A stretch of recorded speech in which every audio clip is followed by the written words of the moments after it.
on MPD as a whole, not on the actions of any individual officer. We observed many MPD officers who did their difficult work with professionalism, courage, and respect. But the patterns and practices we observed made what happened to George Floyd possible. As one city leader told us, quote, "These systemic issues didn't just occur on May 25th, 2020. There were instances like that that were being reported by the community long before that." The Department of Justice has concluded that there is reasonable cause to believe that the Minneapolis Police Department and the City of Minneapolis engaged in a pattern or practice of conduct that violates the First and Fourth Amendments of the United States Constitution.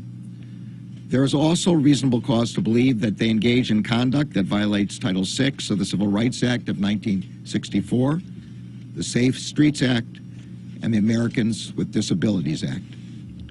Specifically, we found that MPD and the City of Minneapolis engages in a pattern or practice of using excessive force, unlawfully discriminating against Black and Native American people in enforcement activities, violating the rights of people engaged in protected speech, and discriminating against people with behavioral disabilities and responding to them when responding to them in crisis.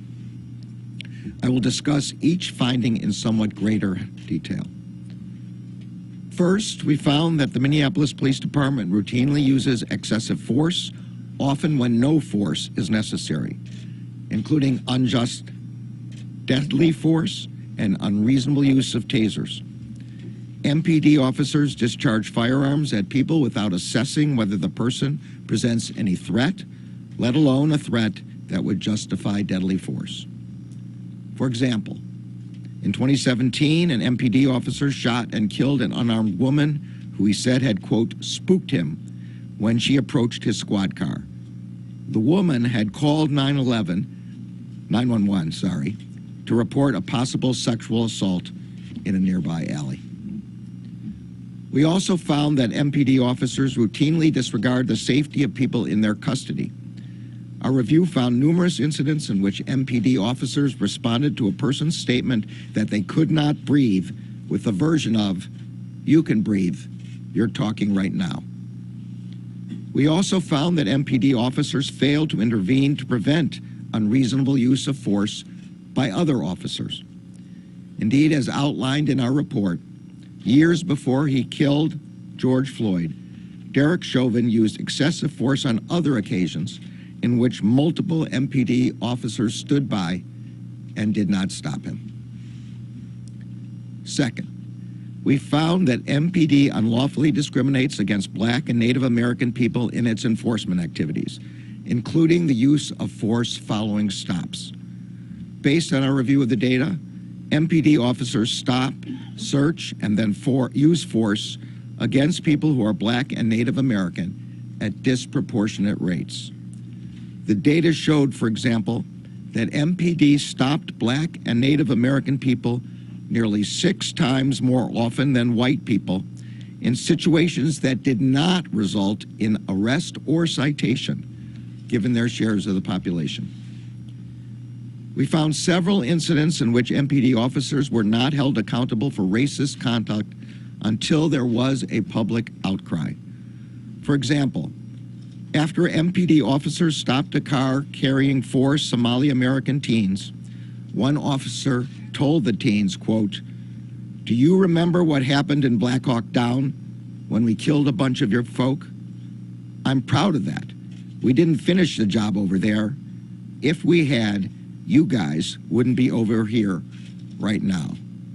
As everyone no doubt knows, this is a reference to the 1990s raid by American Special Forces in Mogadishu. Such conduct is deeply disturbing, and it erodes the community's trust in law enforcement. Third, we found that MPD violates the rights of people engaged in protected speech, including by retaliating against protesters as well as members of the press. For example, on May 30th, 2020, MPD officers encountered journalists who were sheltering at a gas station. One officer approached a journalist who was filming while holding up his press credential and shouting, "I'm press." The officer forcefully pushed the journalist's head to the pavement, and when the journalist held up his press credential again, an MPD sergeant pepper sprayed him in the face and walked away. Fourth, we found that MPD, along with the city, discriminates against people with behavioral health disabilities when responding to calls for assistance. Assistant Attorney General Clark will discuss these findings in further detail. To the credit of MPD and city leaders, some important changes have already been instituted. Those include prohibiting all types of neck restraints and banning no-knock search warrants. But as the report outlines, there is more work to be done. The Justice Department is recommending 28 remedial measures that provide a starting framework to improve public safety, build community trust, and comply with the Constitution and federal law. As I noted at the outset, in an important step toward reform, the City of Minneapolis and MPD have signed an agreement in principle with the Department of Justice. This agreement commits the city and MPD to work with the Justice Department, the community, police officers, and other stakeholders to address the problems that we have identified. And this agreement commits all parties to the negotiation to negotiate a legally binding consent decree with an independent monitor. We are grateful to city and MPD leaders for their shared commitment to addressing these deep-seated challenges. I also want to take this opportunity to address the officers of the Minneapolis Police Department. Your profession is essential. The work you do on a daily basis is extremely difficult and often very dangerous. Your responsibilities are enormous and could not be more important. You are asked to keep your community safe, to uphold the rule of law, and to ensure equal justice under law. For you to succeed, your police department must provide you with clear policies and consistent training that explain and reinforce constitutional boundaries and responsibilities. It must give you the support you need to do your jobs safely and effectively. And its supervisors and chain of command must enable you to achieve the highest professional standards. This agreement is an important step forward toward providing you with the support and resources you need to do your job effectively and lawfully. And finally, to the people of Minneapolis, thank you for your partnership throughout our review process.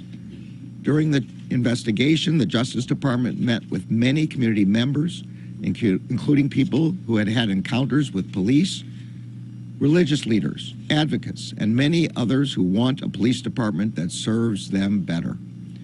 We also met with the families of people who died or suffered grave injuries during encounters with MPD officers.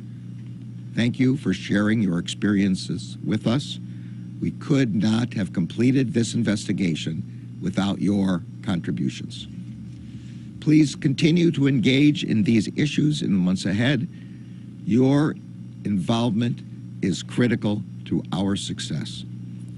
And finally, to the career staff of the Civil Rights Division of the United States Department of Justice and the U.S. Attorney's Office for the District of Columbia, who conducted this investigation. Thank you for your work, which will make Minneapolis a better place for all of its residents. Today, we have completed our investigation, but this is only the first step. We look forward to working with the city and MPD to achieve meaningful and durable reform.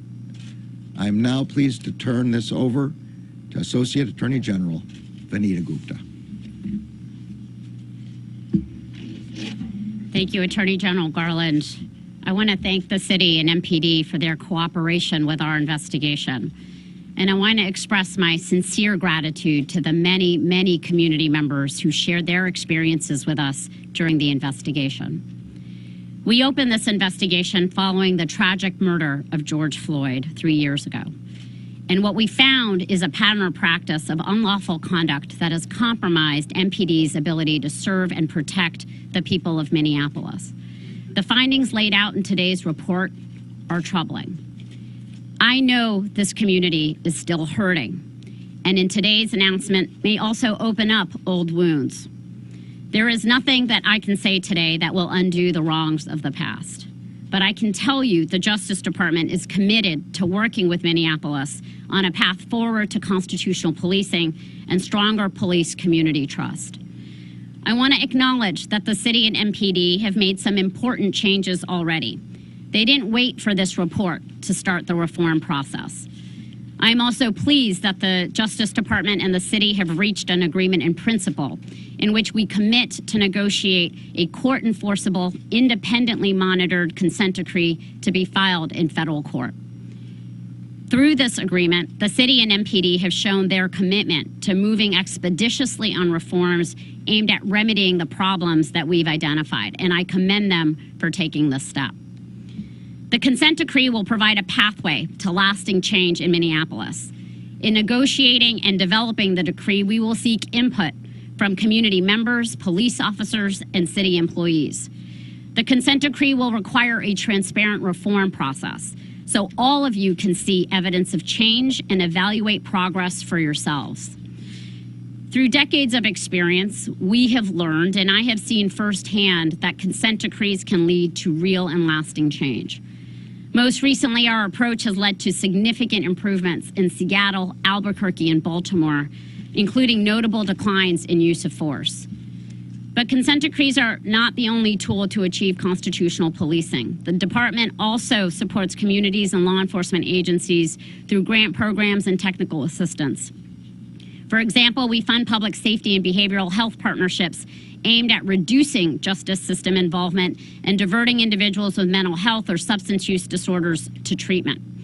Our grant funds are supporting the Minneapolis Behavioral Health and Wellness Clinic, which serves as a crisis stabilization and drop-off center for law enforcement officers to help divert individuals to care and away from arrest.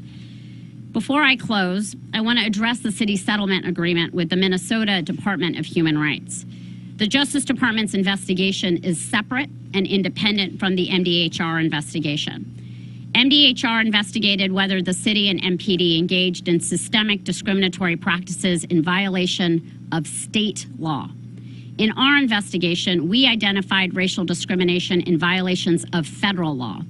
In addition, we investigated allegations of discrimination against people with disabilities, the use of excessive force, and the police response to those involved in expressive activities, including members of the media.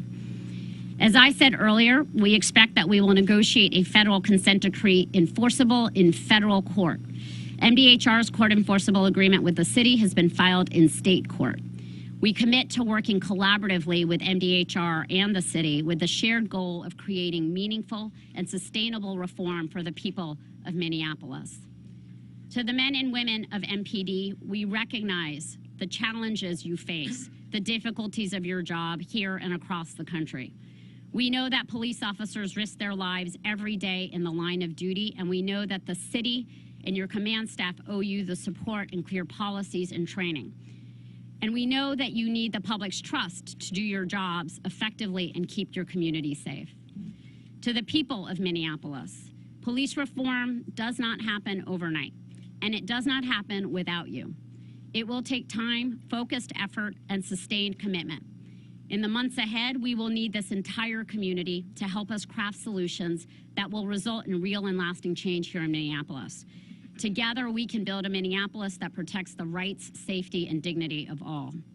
I will now welcome Assistant Attorney General Kristen Clark to discuss the findings of our investigation in greater detail.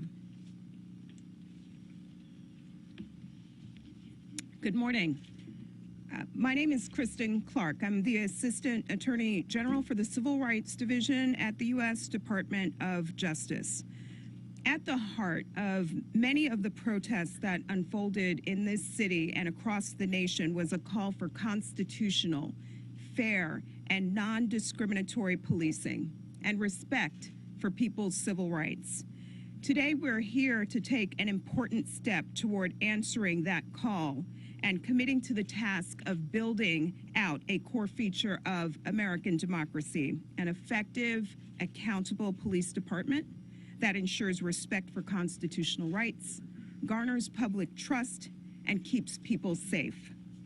I want to provide further details about the findings of our civil rights investigation that the Attorney General just announced. First, we found that the Minneapolis Police Department uses excessive force, both lethal, both deadly and less lethal.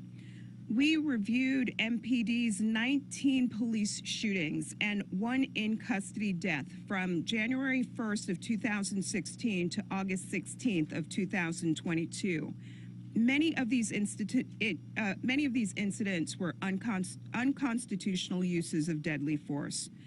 We found that officers used deadly force without probable cause to believe that there was an immediate threat of serious physical harm to the officer or another person. In one example, an off-duty officer fired his gun at a car containing 6 people within 3 seconds of getting out of his squad car. Neck restraints are lethal force, and we found that MPD officers often use neck restraints without warning on people suspected of only minor offenses and on people who posed no threat. We also reviewed less lethal uses of force, tasers, bodily force, and pepper spray.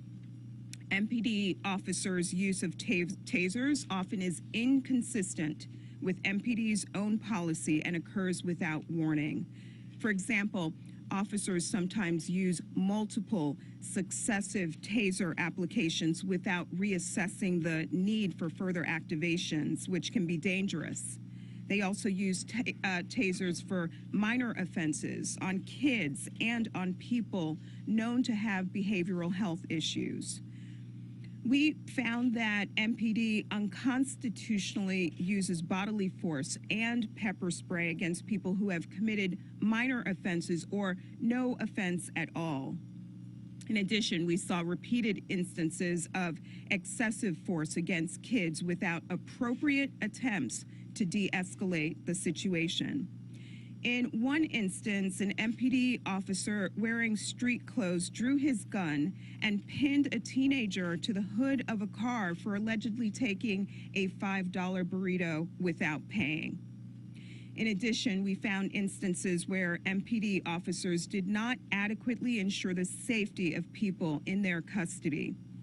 For example, after pepper spraying a group of people who were fighting, MPD officers ignored pleas to call an ambulance for one woman who needed help because she had asthma.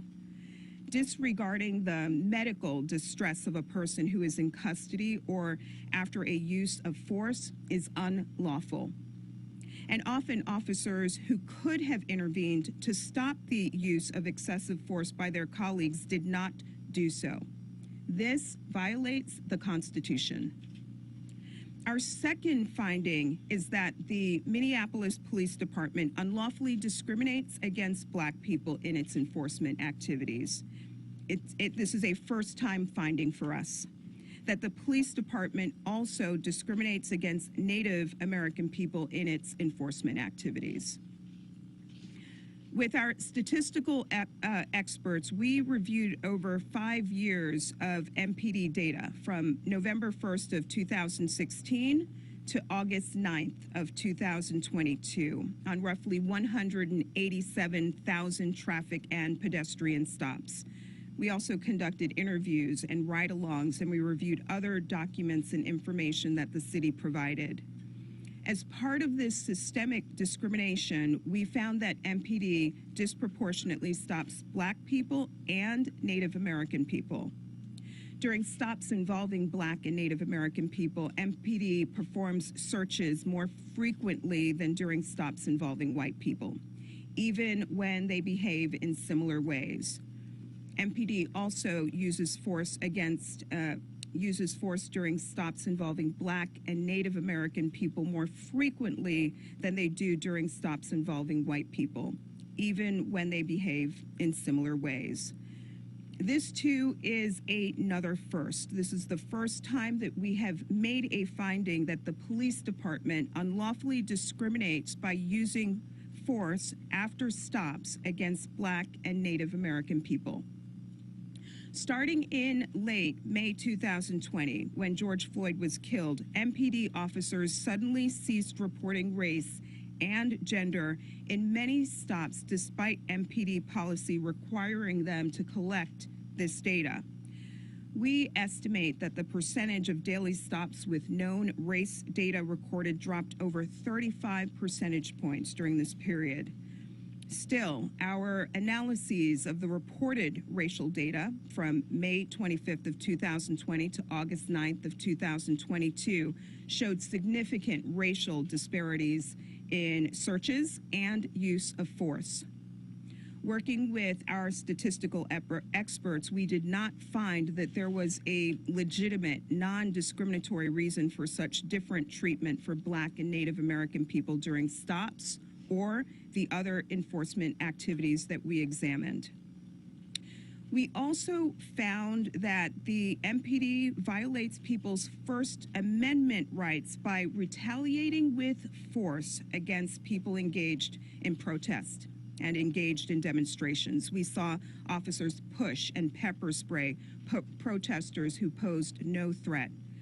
Where protesters resisted police commands, officers used force to punish them well after any threat had ended. For example, during a protest in March of 2021, officers beat, kicked, and shoved protesters even after they were restrained. One officer used his full body weight, kneed a passive, restrained protester in the neck as he lay face down, an act that amounted to deadly force. MPD retaliates against journalists and unlawfully restricts their access during protest. Under the First Amendment, the press must be allowed to safely gather and report the news. In addition, we found that the police department retaliates against people who challenge or question them during stops and calls for service. The Constitution protects the right to criticize officers, even with profanity. We also found that MPD officers retaliate against people who observe and record them, even though they have a right to do so. All of this violates the law. Our fourth and final finding is that the MPD and the city of Minneapolis discriminated against people with behavioral health disabilities when responding to calls for assistance. Many calls for service related to behavioral health do not require a law enforcement response. These calls often involve no violence, weapon, or immediate threat. And in these circumstances, a law enforcement-led response can lead to trauma, injury, and even death to people experiencing behavioral health issues. But these harms may be avoided by dispatching behavioral health responders where appropriate. And they can be mitigated by sending behavioral health responders with police where a law enforcement response may be needed. To assess the police department and city's response to behavioral health calls, we analyzed a random sample of behavioral health-related 911 calls to which MPD responded. And we learned that MPD and the city often send the police unnecessarily and that people are harmed as a result. For the vast majority of the calls we reviewed, the person needing behavioral health attention was not reported to have a weapon or to pose an immediate threat. Only 0.45% of over 100,000 mental health calls resulted in an arrest at the scene. This underscores that the current reliance on police-only responses is unwarranted. In December of 2021, the city launched a mobile crisis response pilot program that provides a behavioral health response in addition to or instead of a police response. And that program is a step in the right direction, but that pilot effort lacks the capacity to promptly respond to calls throughout the city. And as a result, MPD continues to be the primary response to behavioral health calls. These findings are serious, and we enter the path to reform with a plan to put in place lasting and enduring changes that will ensure the constitutional, fair, and non-discriminatory policing to which people in this great city are entitled. As I close, I want to extend my gratitude to the mayor and the police chief for joining us today and for their collaboration. I also want to extend deep appreciation for the people across Minneapolis who worked with us at every step of this process. Thanks to the residents, the community leaders, the civil rights advocates, the police officers, and many others who used their voice in this process. An enormous and important task lies ahead, and we want this community to hear us clearly. We stand with you at every stage of the process that lays ahead. I'll now turn the floor over to Ann Bildston, First Assistant U.S. Attorney for the District of Minnesota.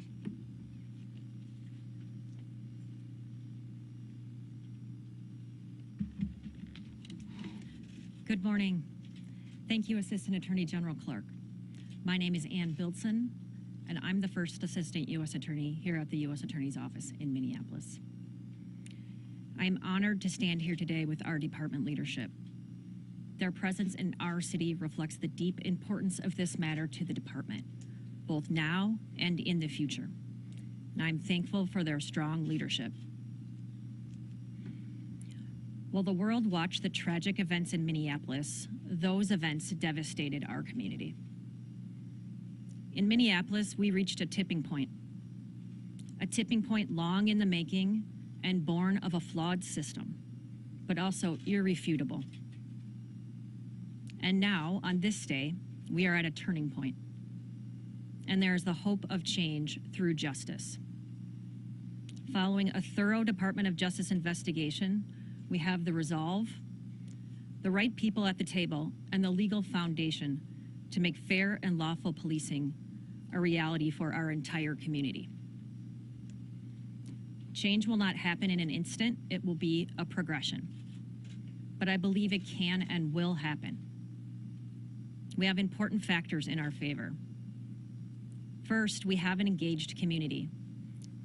During our investigation, we heard from over 2,000 community members and local organizations. Their input was critical. It will continue to be so as we travel the path of change. Second, the city of Minneapolis' leaders support reform and will work with us to achieve it.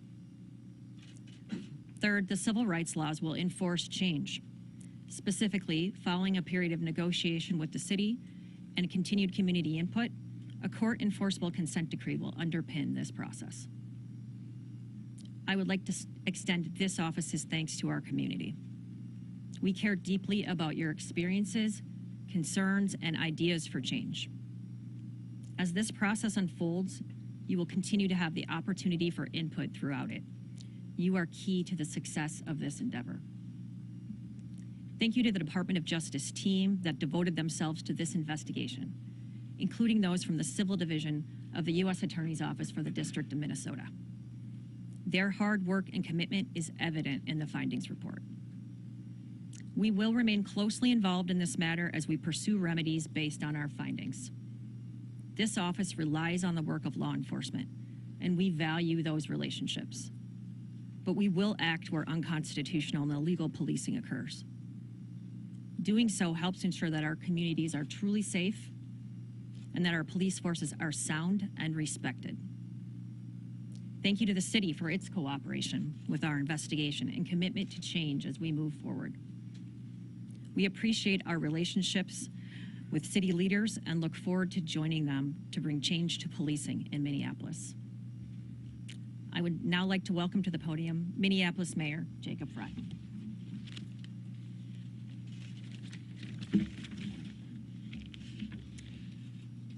remember watching the video of George Floyd's murder for the very first time, then heading into my office late at night and pacing with one thought in my mind, which is that now things have to be different. Now things have to change. And at every level of government and across our city, we understand that change is non-negotiable. Progress can be painful and the obstacles can be great. But we haven't let up in the 3 years since the murder of George Floyd. And today it marks a new chapter in the history of public safety in Minneapolis. And I'll tell you, we do see action in motion today. To take real action, we first have to acknowledge where we've been, the pain we've caused, and to take a hard look at the specifics that need to be changed. And the facts that show the story of our past. I want to give a huge thank you to United States Attorney General Merrick Garland, the whole team at the Department of Justice, and our team here locally at the U.S. Attorney's Office. Thank you for your collaborative approach. Thank you also for a report that is thoughtful, is deliberate, is objective, and is thorough. We are going to use these findings to better policing in the city of Minneapolis. Thank you to our attorneys locally at the city of Minneapolis who have been at the table hard negotiating. Kristen Anderson, Sarah Lathrop, and Yvette McGee-Brown have worked tirelessly. I also want to thank our Commissioner of Community Safety, Cedric Alexander, and our Chief of Police, Brian O'Hara. I know that through your leadership, we will see the change in our community, in our city that so many people are demanding. And that change, it has been now more than 3 years in the making. Now, we haven't been just waiting and sitting on our hands to see through change. We've wholeheartedly shifted our form of government. We've added an Office of Community Safety to provide an integrated approach. We've made sure that in addition to policing, we can also have alternative approaches that don't require a police officer with a gun, and we want to double down on that work even further. We hired a new commissioner, a new police chief, a new city attorney. We're doubling down on violence prevention work even further, and we want to extend and enhance safety beyond policing. And still the question that I often get from neighbors in our city is, what does success look like? What does the path forward look like? What does it ultimately look like when we have fair and just policing in Minneapolis? Our success won't be relegated to a report. It won't be relegated to compliance figures or a judge's signature. Our success will be defined by the people of Minneapolis feeling safe, in fact, feeling safer when interacting with police in our city. We are not going to stop until every single person in every single neighborhood and zip code feels safe interacting with the police. That's regardless of their background, regardless of the neighborhood that they call home.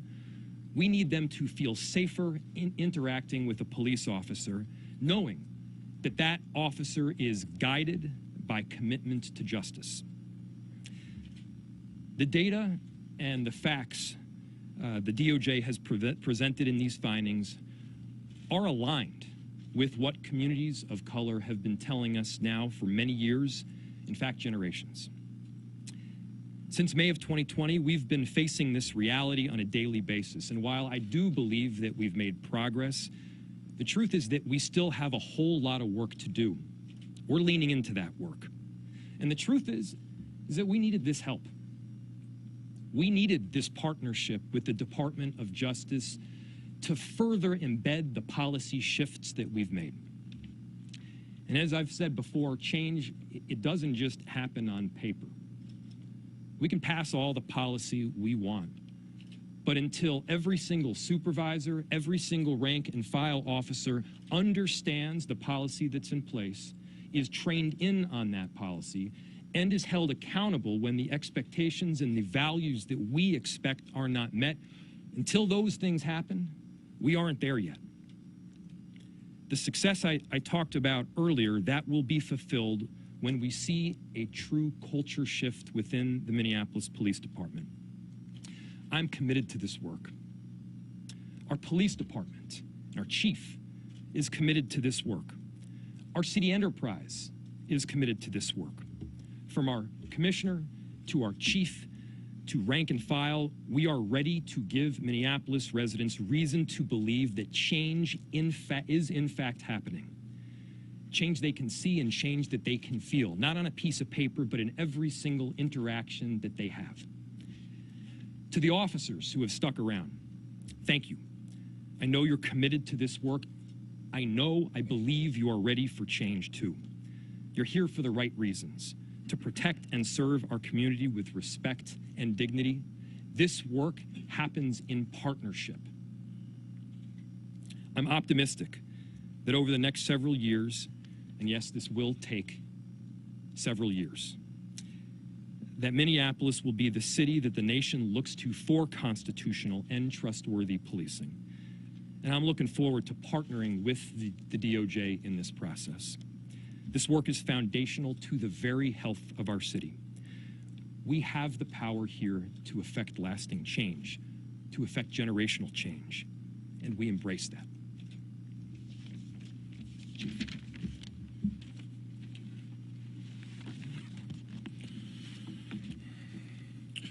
My name is Brian O'Hara, and I am the Minneapolis Chief of Police. Attorney General Garland, we are incredibly thankful for the deep dive assessment that the United States Department of Justice has done on behalf of the people of Minneapolis and the Minneapolis Police Department.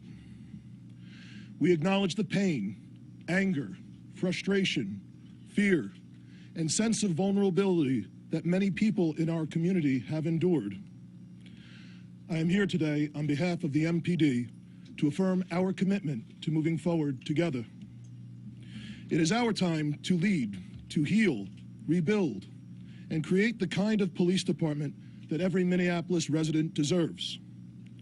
Know that the good people of the MPD are deeply committed to making it the best police department in the nation. But we will only be able to do that with the support of our entire community. When I became the police chief, I pledged to work hand in hand with all of our partners to rebuild bridges of trust and safety in Minneapolis. That work started the day I became chief, and it will continue in earnest until the MPD fully reflects the constitutional, fair, and just system of policing services the people of Minneapolis deserve. I have been through this before.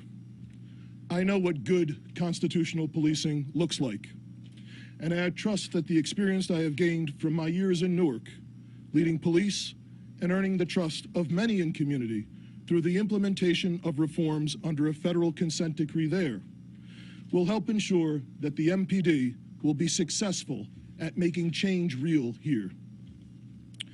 Our goal is to move forward together and ensure that we provide the best possible policing services for all members of our community.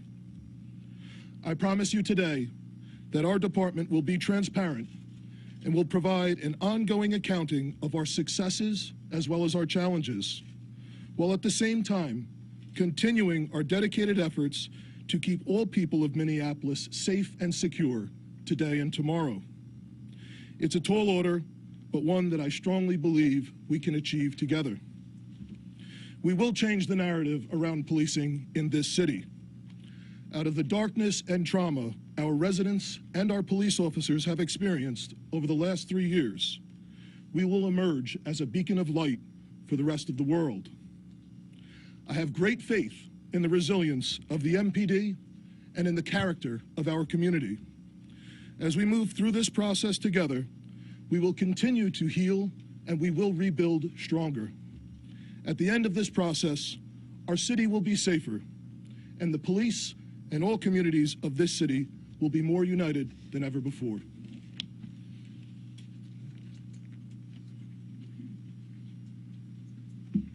Thank you, Chief. At this time, we will take some questions from the media. I ask that you please stay on topic. If I call on you for a question, please state to whom your question is posed so we can have the right person at the podium. Stephen Montemayor from the Star Tribune, please. Provide a little more detail on what the immediate next steps from this process. And to whom is your question? To yourself or Attorney General Garland. The immediate next steps are consultations with stakeholders, of which there are many in the community. And I'm going to, because you're looking for more detail than just that general answer, I'm going to ask Kristen Clark to fill in. The community will be deeply engaged every step of the way. The city has entered into an agreement in principle and agreed to enter into a consent decree that will include an independent monitor. That consent decree will be entered in a federal court before a federal judge.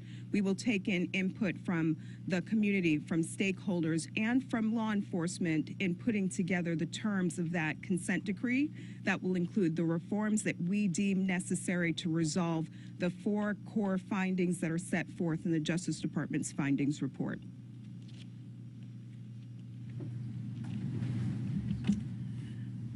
Next question, Pierre Thomas from ABC. General Garland, if you would. You had similar findings in the city of Louisville, now second major city. How concerned are you that this is a situation and a practice you see across the nation? And speak, if you would, to the importance of addressing it in the sense that Black people, brown people, this is how they live their daily lives.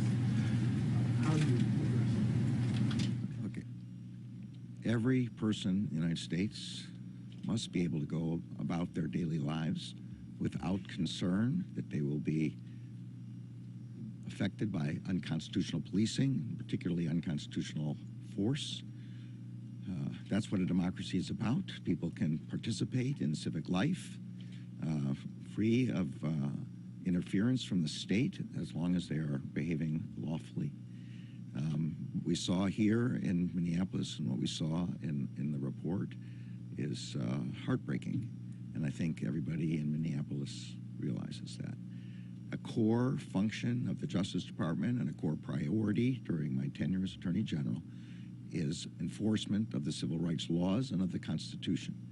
That's why we did this investigation. This was, I think, one of the first things I announced when I became Attorney General. It's why we did in Louisville, why we did in Phoenix, why we're doing it in other places.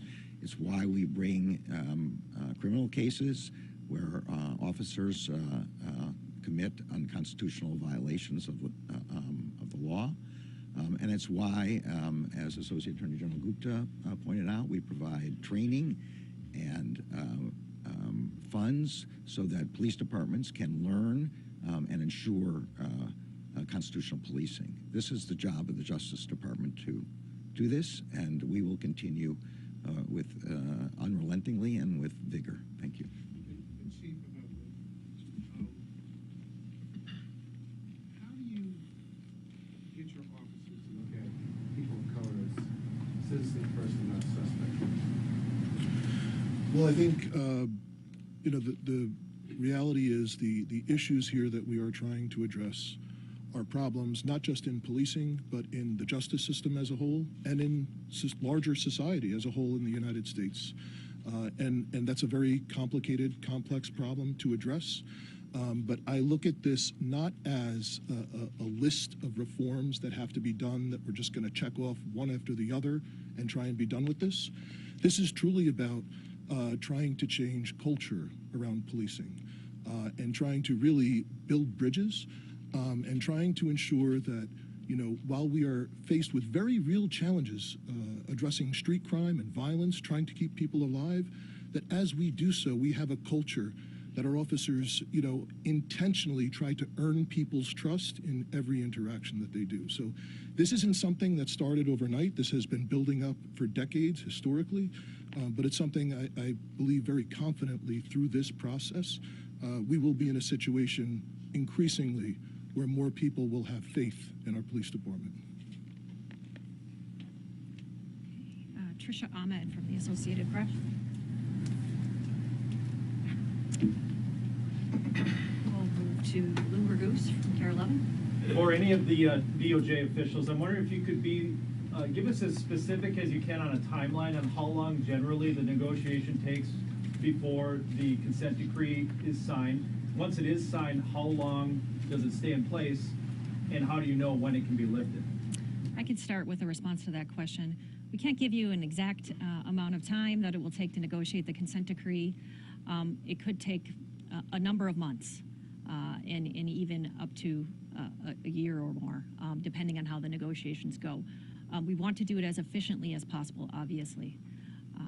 In terms of how long it will last, that will be part of the negotiation. And just as a follow-up, who will be the independent monitor, and could any of this get altered if there's an administration change? The choice of the independent monitor will be under consideration, and we expect that will be done relatively quickly. Next question, we have Ernesto Lindonio from the New York Times. Thanks so much. This is a question for the mayor and the police chief. Can you address the staffing level and the extent to which you think that poses a challenge as you embark on this era of transformation? And secondly, I'm wondering if you think it's sound policy to have two separate monitors overseeing the state and the federal consent decrees. And could you conceivably combine those two since there's an overlapping set of recommendations? Thank you to the questions. To the second, is it sound policy to have two different independent monitors that may or may not agree whether compliance has been met or not? No, it is not. Very early on in this process, the council president and I made clear that one of the pieces where coordination was essential was with an independent monitor. We don't want two distinct agreements with two distinct monitors with two different determinations of whether compliance has been met or not. That's not a way to get to clear and objective success. And so what we as a city are committed to is working with both the DOJ as well as the state to getting to an individual that can be the monitor and making sure that none of the provisions within the respective agreements conflict. That's essential. Part of the area where I feel that collectively we have not done enough as a city and enough in MPD is making sure that in addition to policies being passed, that policies are fully understood, that the different circumstances that can arise, officers know what to do, how to do it, and then ultimately they're held accountable when they don't. And to your second question was regard to the numbers that we have. Obviously, we've seen a whole lot of attrition over the last several years.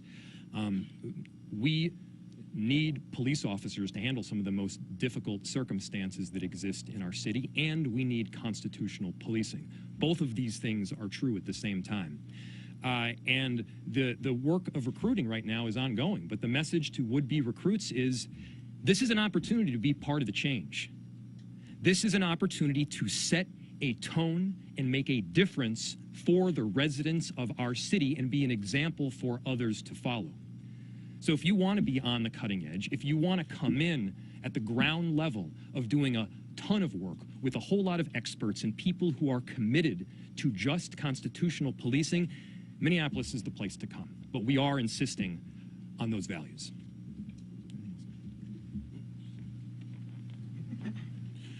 Just to add to what the mayor said, obviously the MPD has lost hundreds of officers over the last 3 years. And just like all of the residents of the city of Minneapolis, the officers who remain have experienced a whole lot of trauma. And the reality is this is an incredibly difficult job to be a police officer in this city at this time. But they have made incredible progress, fighting back some of the highest levels of violence that the city has seen in a generation. And I have seen already just anecdotal information from people coming through the process, from an increase in application, that yes, there is a word starting to get out, both in community, in the applicants that we see, that people are beginning to be excited about what is happening in Minneapolis. And I know there's a very, very strong desire from everyone in Minneapolis, as well as in the police department, to have progress.